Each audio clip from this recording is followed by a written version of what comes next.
वागीश्वर धाम के पीठाधीश्वर पंडित धीरेन्द्र शास्त्री ने एपिस्टीन फाइल्स का जिक्र करते हुए कहा कि दुनिया में जितने बड़े और गोरे लोग हैं, उनके कारनामे उतने ही काले हैं। बिल गेट्स और डोनाल्ड ट्रंप पर भी कथा के दौरान हमला किया। दुनिया भर में चर्चाओं में शुमार एपिस्टीन फाइल्स को लेकर बाबा बागेश्वर ने कथा के दौरान जो कहा वह हैरान करने वाला है। धीरेन्द्र शास्त्री ने कहा कि जितने बड़े और गोरे लोग हैं, उनके कारनामे उतने ही काले हैं।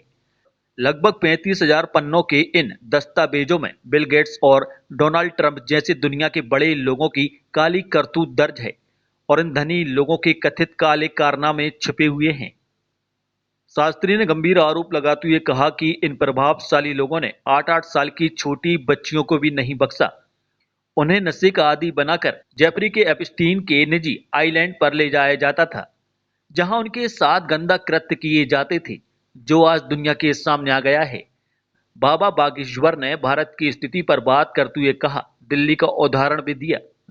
उन्होंने बताया कि राजधानी में औसतन 815 लोग प्रतिदिन लापता हो रहे हैं और उनके ठिकाने के बारे में किसी को जानकारी नहीं है। बाबा बागेश्वर धीरेन्द्र शास्त्री ने बताया, उनके एक शिष्य की बहन के साथ हुई घटना की बात भी भक्तों से साझा की। उन्होंने बताया कि उस लड़की को मॉडलिंग और टीवी में नाम कमाने का लालच दिया गया, पर उसे नशे का आदी बनाकर एक जहाज में बंद कर दिया गया। उसे दुबई भेजने के बहाने गोवा के रास्ते बेचने की तैयारी थी, लेकिन समय रहते इस गिरोह को पकड़ लिया गया। ना अभी एक बहुत ट्रेंडिंग में है वर्ल्ड वाइड मुद्दा, एपिस्टीन फाइल।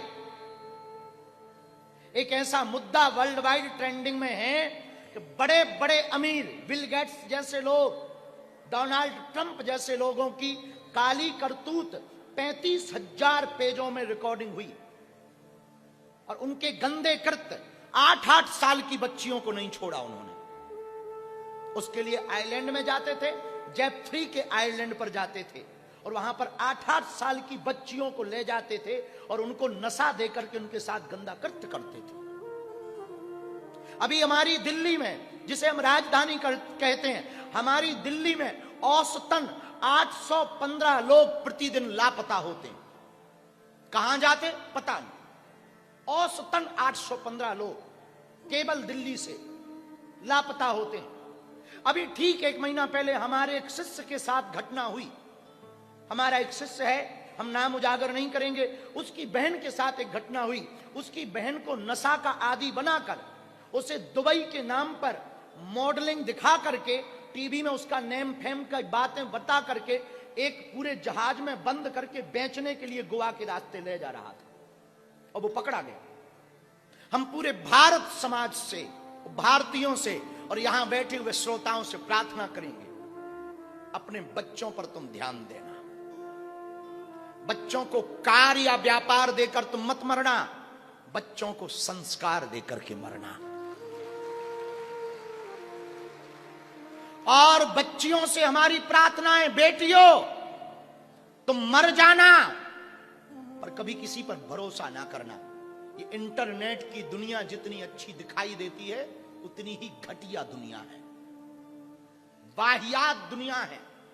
तुम रील के चक्कर में, इंस्टाग्राम के चक्कर में सुंदर सुंदर फेस देखकर अच्छी मीठी मीठी बातें करने वाले लड़कों से संवाद करती हो और बेटियों तुम अपनी इज्जत, अपनी परंपराओं को समर्पित कर देती हो। बेटियों, इंस्टाग्राम पर आने वाला हर लड़का संस्कारवान नहीं होता। और याद रखना, जो तुम्हें लाइक और कमेंट कर रहा है वो तुम्हें भर नहीं कर रहा, वो हर सुंदर दिखने वाली लड़की को लाइक और कमेंट करता है।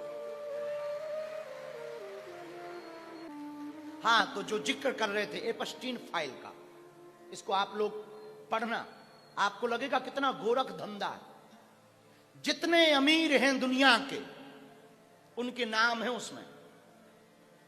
घिनौने कृत, अब मजे तथा कथित है, सही गलत हमें पता नहीं, पर अमेरिका के कोर्ट में वो जमा हुई है, अमेरिका में, यूएसए में। और उसमें एक विचित्र बात यह है कि वो पहले गंदा काम करते और फिर उन्हीं बच्चियों को काटकर उनका मांस खाते।